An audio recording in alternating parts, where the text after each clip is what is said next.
कहानी एक ऐसी ही गरीब औरत की है जिसका घर चाहे बहुत छोटा सा था, लेकिन उसका दिल बहुत बड़ा था। मालती मैं जा रहा हूँ। जरा रुकिए, नाश्ता तो करके जाइए। हाँ जल्दी लाओ, देर हो रही है। बताओ, दुनिया भर को खाना खिलाते हो और खुद के खाने की परवाह नहीं करते। ये बात तो बिल्कुल ठीक कही तुमने बहू। देखिए ना पिताजी, खाने के मामले में ये कितने लापरवाह हैं। मुझे तो लगता है कि दिन भर औरों की थाली लगाते लगाते ये अपनी थाली लगाना तो भूल ही जाते होंगे। अरे बस भी करो तुम, इतना भी लापरवाह नहीं हूँ मैं।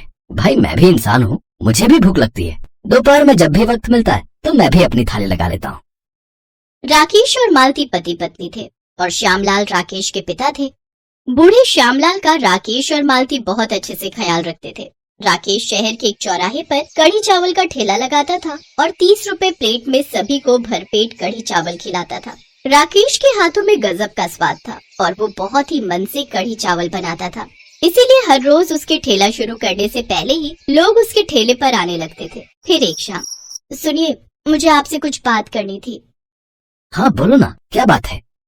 आपके ठेले पर इतने लोग खाने के लिए आते हैं, पर फिर भी हमें कुछ ज्यादा नहीं बचता। मुश्किल से एक प्लेट पर 4 या 5 रुपए ही बच पाते हैं। ऊपर से आप सबको बस 30 रुपए में भरपेट खिलाते हो। अब पता है, मैंने कल बाजार में बिल्कुल अपने जैसा एक ठेला देखा। वो आदमी पूरे 50 रुपए में बेच रहा था कढ़ी चावल, और वो बस एक बार खाने के। तो आपको नहीं लगता कि अब आपको भी अपना रेट बढ़ा देना चाहिए?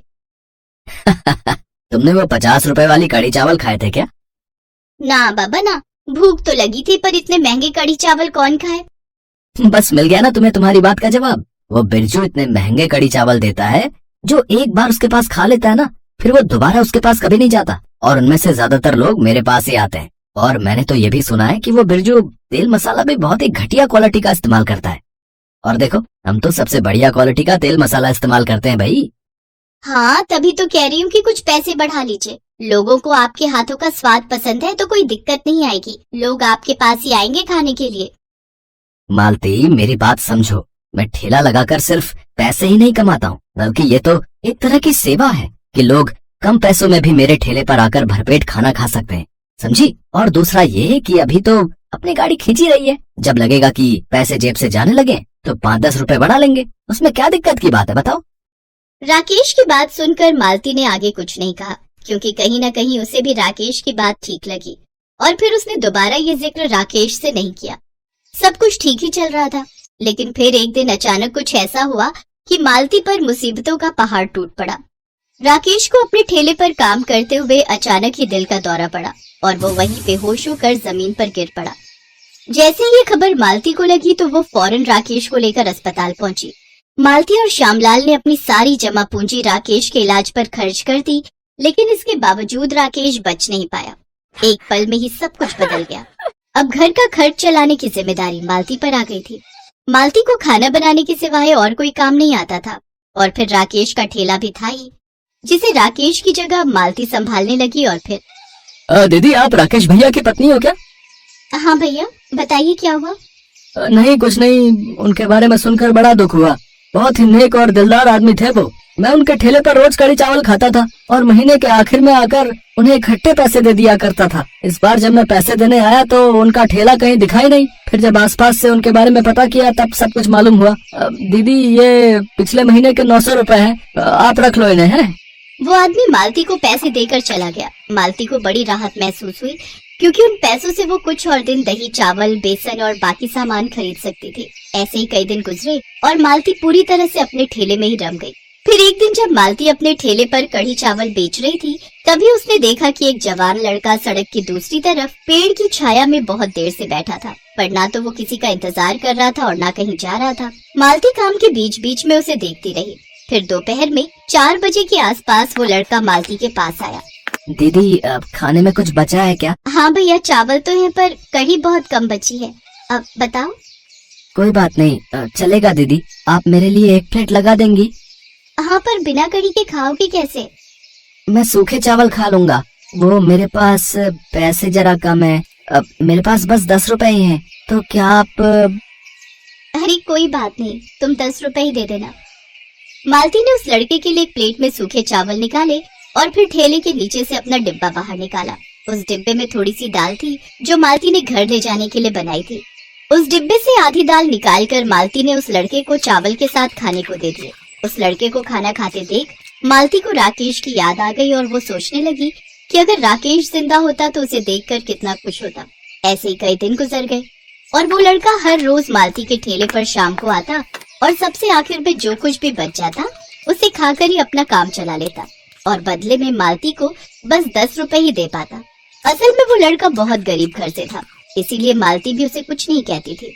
ऐसे ही पूरा साल बीत गया और फिर एक दिन, अरे कहाँ रह गए थे मदन?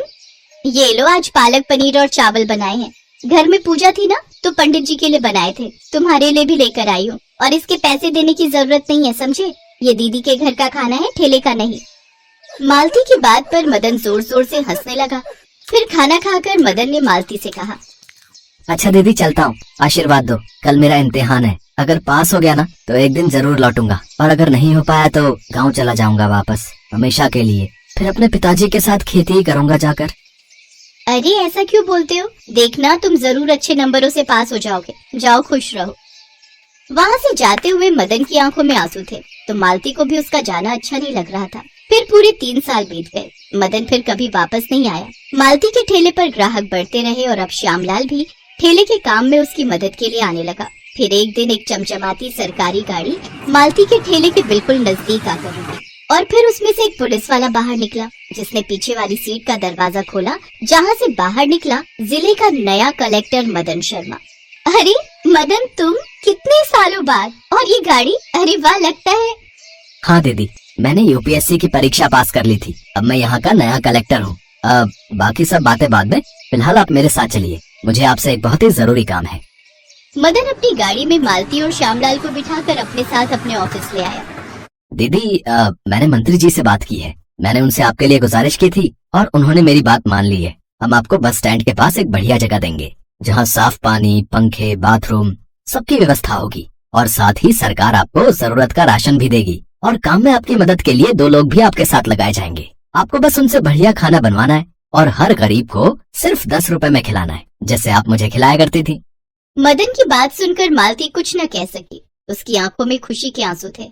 फिर कुछ देर बाद मालती ने आंसू पोंछते हुए मदन के सिर पर हाथ रखा और बोली, तुम बस रुपए निकालो जल्दी से। हैं?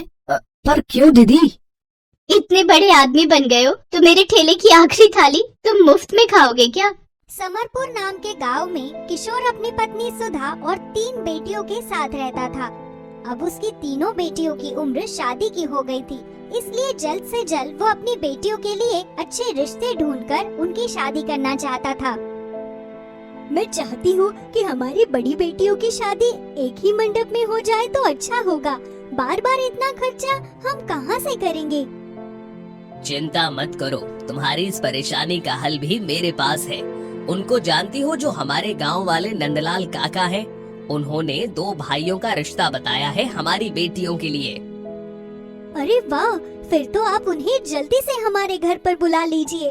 लेकिन उससे पहले मुझे ये तो बताइए कि वो दोनों भाई काम क्या करते हैं? वो दोनों भी वही काम करते हैं जो मैं करता हूँ, बाजार में सब्जियाँ बेचते हैं। उनकी आर्थिक स्थिति भी हमारे जैसी ही है। अगले हफ्ते किशोर उन लड़के वालों को अपने घर बुला लेता है और सब कुछ देखभाल करने के बाद अपनी दोनों बड़ी बेटियों का रिश्ता उन दोनों भाइयों के साथ तय कर देता है। कुछ ही दिनों बाद उसकी बेटियां भी विदा होकर अपने ससुराल चली जाती है।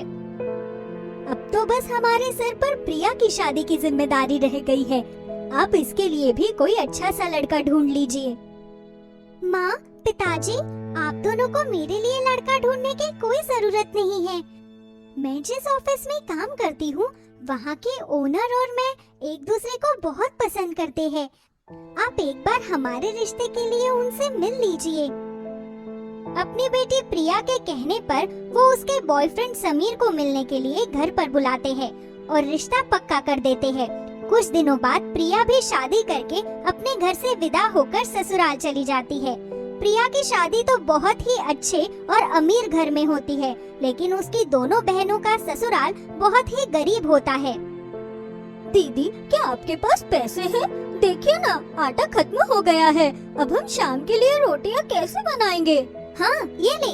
और सुन, तू रामू भैया की दुकान से ही आटे का कट्टा लेकर आना। वो बिरजू भैया तो 20 रुपए महंगा कट्टा देते हैं। ठीक है दीदी। दोनों बहनों की शादी भले ही गरीब घर में हुई थी, लेकिन वो दोनों अपने पतियों की मेहनत की कमाई को बहुत ही सोच समझकर और सूझबूझ से खर्च करती थी। जल्दी से खाना परोस दो भाभी, बहुत भूख लग रही है। अब नैना और सुनैना अपने अपने पतियों को खाना परोसती है, तो आज उन्हें खाने का स्वाद कुछ अलग सा लगता है। सुनैना, ये तुमने कौन सी सब्जी बनाई है? ऐसी स्वादिष्ट सब्जी तो मैंने पहले कभी नहीं खाई। ना तो ये आलू है, ना ये पनीर है, आखिर ये है क्या? आज घर पर कोई सब्जी नहीं थी, बस टोकरी में एक प्याज और एक टमाटर ही था। तो मैंने और नैना ने मिलकर बेसन के घोल से बेसन की कतलियों की ही ये सब्जी बना दी। वाह, आप दोनों तो बहुत होशियार हैं। कम से कम ये सब्जी बहुत ही स्वादिष्ट बनी है। मैं तो कहता हूँ हफ्ते में एक बार इसे बनाया ही करो। जहाँ नैना और सुनैना इतनी समझदारी से अपने घर को चलाती है, घर में चीजों की कमी होने के बाद भी किसी न किसी चीज का इस्तेमाल करके उनसे ही कुछ बेहतर बनाती, वहीं दूसरी ओर उनकी छोटी बहन प्रिया घर में सब कुछ होते हुए भी कोई काम ठीक से नहीं कर पाती। अरे यार, ये इतनी सारी सब्जियां लाकर क्यों रखती? एक तो मुझे समझ नहीं आता, जब घर में इतने सारे नौकर चाकर हैं, उसके बाद भी मेरी सासू माँ को मुझसे ही खाना क्यों बनवाना है? क्या हुआ बहू, कुछ कह रही थी क्या? नहीं नहीं माँ जी, कुछ नहीं। मैं तो ये पूछ रही थी कि आज खाने में क्या बनाना है। अच्छा, एक काम कर, आज खाने में तड़के वाली दाल और मटर पनीर की सब्जी बना ले और साथ में चावल और रोटी बना ले। ठीक है माँ जी, बनाती हूँ। हे भगवान, इस बुढ़िया ने तो मेरा जीना हराम कर रखा है। मैं क्या इस घर में बस इनके लिए खाना बनाने के लिए ही आई हूँ? वैसे मुझे खाना बनाने की क्या जरूरत, बाहर से ऑर्डर कर देती हूँ और डिलीवरी वाले को बोल दूंगी कि आने से पहले मुझे कॉल कर ले। पीछे वाले रास्ते से जाकर खाना ले आऊंगी और किसी को भी पता नहीं चलेगा। प्रिया के ससुराल में उसके ऊपर सिर्फ खाना बनाने की ही जिम्मेदारी थी, क्योंकि उसकी सास अपने घर के सदस्यों के अलावा किसी और पर खाने के मामले में भरोसा नहीं कर पाती थी। लेकिन प्रिया तो हर रोज बाहर से खाना ऑर्डर करती और चुपके से जाकर पार्सल ले आती, और उसकी सास और पति को लगता कि प्रिया तो उनके लिए रोज रोज बहुत ही स्वादिष्ट खाना बनाती है। पैसा हाथ में आने के बाद वो बस उसे खर्च करना जानती थी। उसे अब घर के किसी भी काम को हाथ तक लगाना अच्छा नहीं लगता था। मम्मी जी, आज मुझे मेरी फ्रेंड्स के साथ शॉपिंग पर जाना है, आपके लिए कुछ लाना हो तो बता देना। नहीं बेटा, तुम जाओ, और तुम्हारे पास क्रेडिट कार्ड तो है ना? हाँ मम्मी जी, मेरे पास क्रेडिट कार्ड है और कैश भी है। पूरे 30,000 दिए हैं समीर जी ने मुझे। चलो अच्छा है, तुम्हें जो पसंद है खरीद लेना। हमारी बहू को किसी चीज की कमी नहीं रहनी चाहिए। प्रिया अपने पति से ढेर सारे पैसे लेकर शॉपिंग के लिए निकलती है। वहीं नैना और सुनैना महीनों से जोड़े हुए पैसों को लेकर अपने और अपने पतियों के लिए एक एक जोड़ी कपड़े खरीदने को बाजार में निकलती है।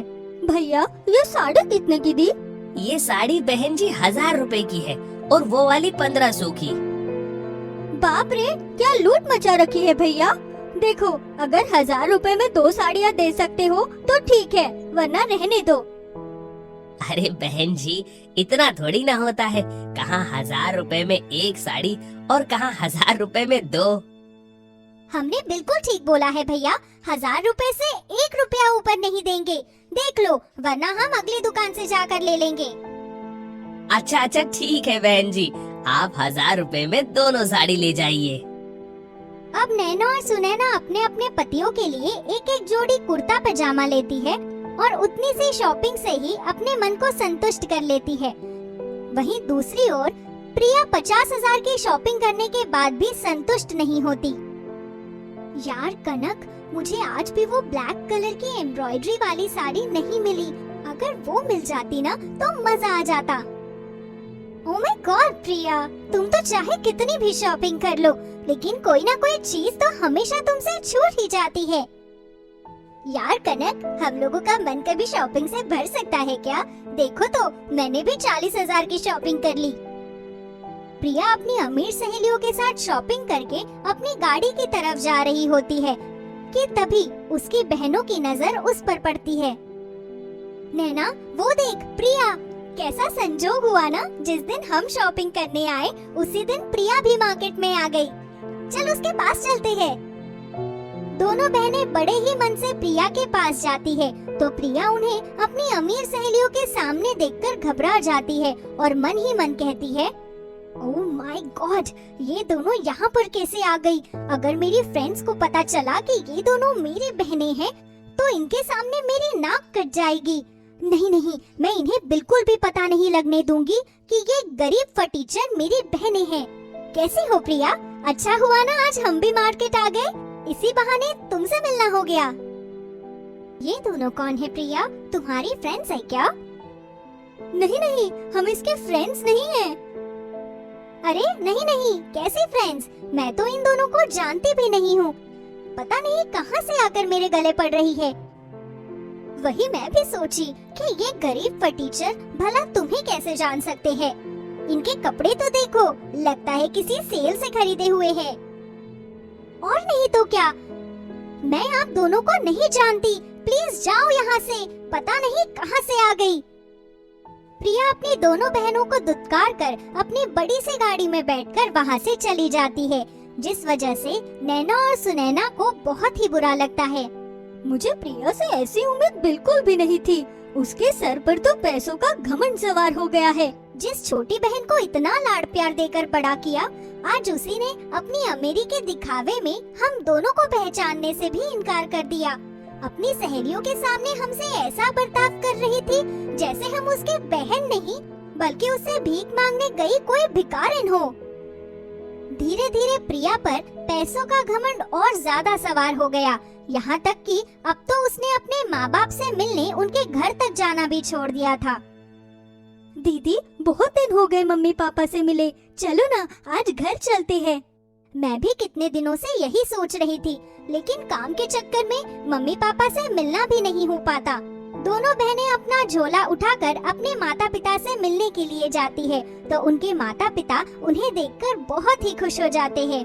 मेरी बच्चियों, बस तुम दोनों ही हो जिन्हें अपने बूढ़े माँ बाप की चिंता है, वरना प्रिया तो कभी हमारे